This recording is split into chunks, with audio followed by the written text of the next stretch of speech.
Chapter 3, September 24th. The web is what makes spiders different from other bugs. The web has always been spiders' major weapon in their war against insects. Some scientists believe that millions of years ago, insects developed wings so they could fly away and escape from spider predators. But spiders fought back. They evolved the use of silk webs so they could catch those flying insects. Just a theory, but it makes sense. Most spiders like to spin their webs, either at night or in the early morning. Some spiders eat their webs at the end of the day and make a new one the next morning.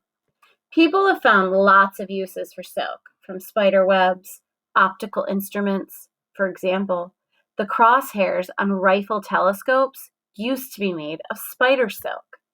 Some webs are amazingly strong. People have gathered the web from the Nephilia spider and used it to make fishing nets. The silk has even been woven into fabric. For a long time, people used cobwebs to stop the flow of blood on a wound. Even now, people who clean out horse stables are told not to clear away the cobwebs because you never know when you might need them. All through history, there have been people who have believed there was something magical about spider webs. I read that in Kentucky, some people still believe that President McKinley's death was prophesied in spider webs. Also read that people in North Carolina in 1914 and again in 1917 reported that they saw lots of W's in the webs of garden spiders. They thought the W stood for the initials of Woodrow Wilson or World War I, which reminds me, I hope we don't have to read Charlotte's Web in English this year. We studied it last year in Mrs. Syberson's class, and I've read the book at least 5 times on my own. It's a good book. Well, all right, a great book, but I'm a little sick of it. It's not just that silly stuff about how Charlotte writes some pig in her web. What bothers me is the way the book makes Charlotte seem so nice and kind. There's nothing nice or kind about spiders. They are killers. One author calls tarantulas earth tigers. They're merciless.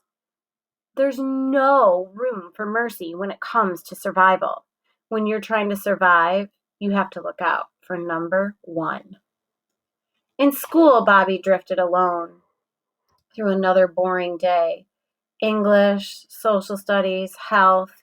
In science class, Mr. Nyzgowski assigned the essay topic, How Science Affects My Life. The other students opened their notebooks to blank paper. In the front row, the boy from homeroom with the slick black hair groaned and rolled his eyes. Chick Hall. That's what Mr. Nyzgowski called him yesterday. What kind of name was that? Bobby sat there thinking. Writing didn't scare him like it did some kids. But what to write about? He could write about his mother's job as a nurse, strep tests, HIV, AIDS, blood cell counts, meds. Dad's job making cardboard containers probably involved science, though he didn't know much about it. He could try something ordinary, TV, refrigerator, or maybe the car.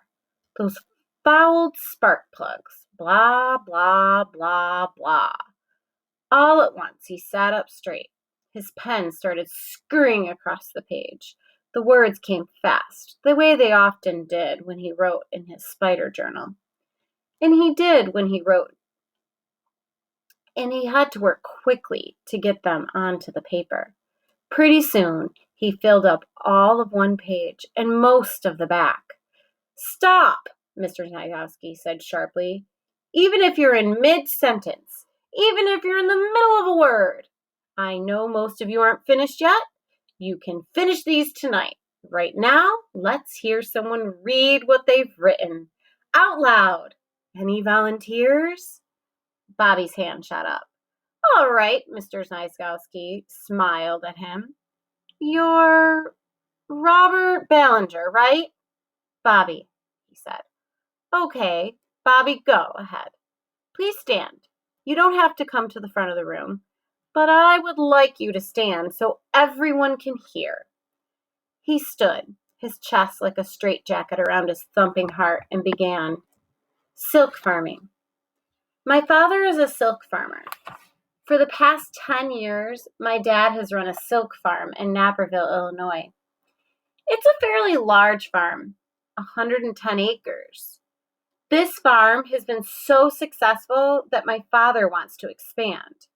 He is looking at some places in Arkansas where the land is cheaper. Silk is a kind of fabric that people will pay lots of money for because of how it feels against their skin. Silk sheets feel cool on hot summer nights, but a silk shirt will keep you warm when the weather turns cold. My father just may run the most unusual silk farm in the world. Most silk gets produced from silkworms in Asia. The silk comes from cocoons of silkworms, but the silk on my father's farm is made from spiders, from their webs. And spider silk is so soft and strong and light, my father can charge a high price for it. You may be wondering if silk from spiders is such a great idea. How come nobody else thought of it before? Well, they have. Many people have tried to mass produce spider silk, but here's the problem. Unfortunately, spiders are cannibalistic.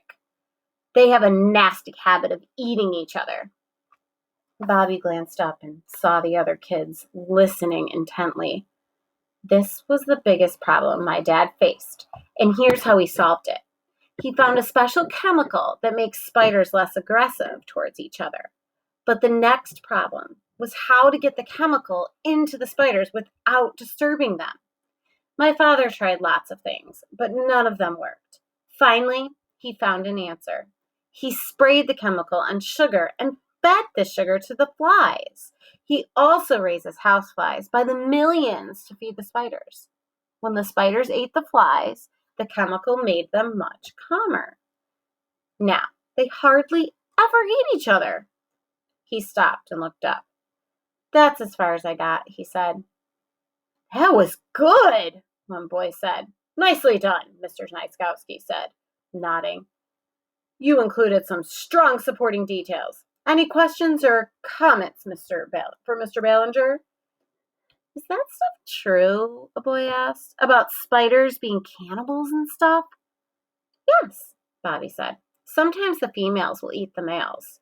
Smart, one girl said, nodding. Serves 'em right. I hate spiders, another girl said.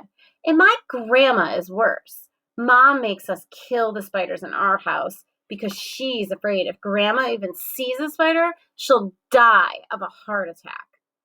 Can you bring in some silk made on your farm? The question was asked by a tall girl in the window side of the room. I'd love to see some. I'm not sure, Bobby mumbled. Maybe I'll see if I can find any around the house. Okay, Mr. Nightkowski was saying. I'm looking forward to reading the rest of these. For homework, I want you to finish up these essays and hand them in tomorrow. No excuses. You don't hand them in, and I put a little zero by your name. Is that clear? In the cafetorium, Bobby took the same seat at the same table as the day before. He opened his lunch bag. As usual, Dad had packed way too much food. Olives, cut up veggies, pickles, crackers with peanut butter, a ham and cheese sandwich, brownie. He kept the food in his lunch bag so nobody would see. Chick Hall and his two friends took seats at the other end of the table. They ignored him. 10 minutes later, a skinny boy took a seat at Bobby's end of the table. Hey, if it isn't Fosdick the worm, Chick said to him. What rock did you crawl out of, huh? The skinny boy just shrugged and started eating bologna with mayo on white bread. The Spider-Man! Chick Hall looked over at Bobby, nodding. Hey, pretty cool story you read today. You know a lot about spiders, huh? I got a lot of books on them, Bobby admitted. And I've got a pet tarantula at home. It's like a hobby with me. His family's got a spider farm in Illinois, Chick said to his friend. Spider boy, one kid said. Yeah, the spider boy from Illinois, Chick said, slapping the table. One of the kids started to laugh, with food in his mouth, which got him choking. Chick stood up and started pounding the boy's back. I'm okay, the boy said. He took a swallow of the chocolate milk and gave Bobby an evil grin. The spider boy from Illinois. Perfecto. Thank you, Chick said, standing and bowing formally to the right and the left. He started singing to the tune of Spider-Man cartoon on TV. Spider boy, Spider boy, Spider boy from Illinois.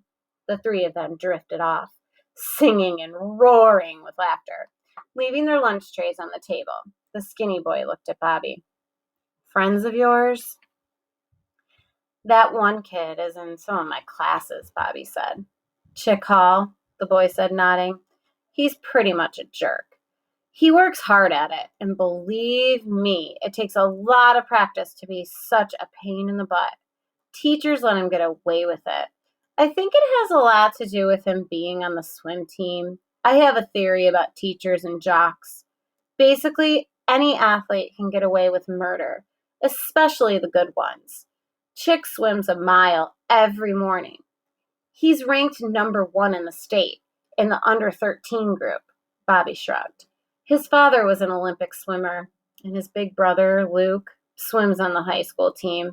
Check out that shirt Chick is wearing. Bobby shook his head. Take a good look. Yale swim team. Luke Hall's an awesome swimmer.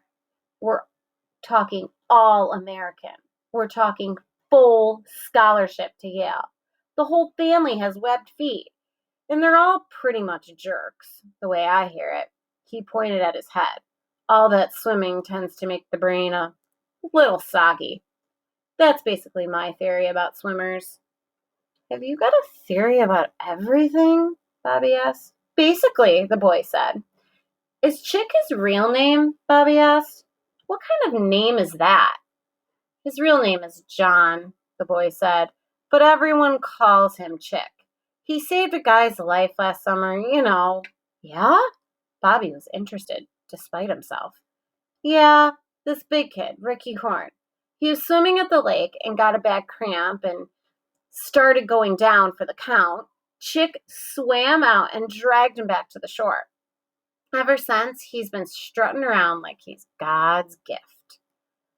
I've known guys like him, Bobby said, thinking of 2 conceited guys back in Naperville. Some things don't change, no matter where you live. In this school, the boy was saying, about 90% of the kids are obnoxious. Jocks, stuck-up girls, nerds, geeks, or basic jerks. And I guess you're in the other 10%, Bobby said. Are you kidding? I'm captain of the chess team, which pretty much makes me the biggest nerd in the school. Oh, Bobby said. They both laughed. I'm Bush Bostic, the boy said. Bobby Ballinger. Nice to meet you. Play chess? Not much, Bobby said. Let's do a game, Butch said eagerly. Pawn to king 4. I give up, said Bobby, throwing up both hands. We'll play sometime. I can teach you stuff. I know this nasty 5-move checkmate.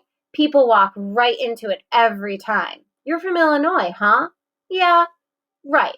The Spider Boy from Illinois. Butch shook his head. You know that nickname just might stick. Listen, Butch said, picking up his tray. Whatever you do, don't let Chick Hall get under your skin. He's just testing you. Stay cool, and pretty soon he'll give up and find another lucky kid to torture. Bobby nodded. You know, your watch is wrong, Butch said. It's an hour off. You know, Bobby glanced at his watch. 11:58 in Naperville. It was 2 minutes until noon. Yeah, you're right, Bobby said, though the voice in his head insisted. Oh no, it's not. That was another great chapter. I think something you should discuss with your family is why in his head did Bobby say, no, my watch isn't wrong? What's going on with him? Why does he keep telling stories?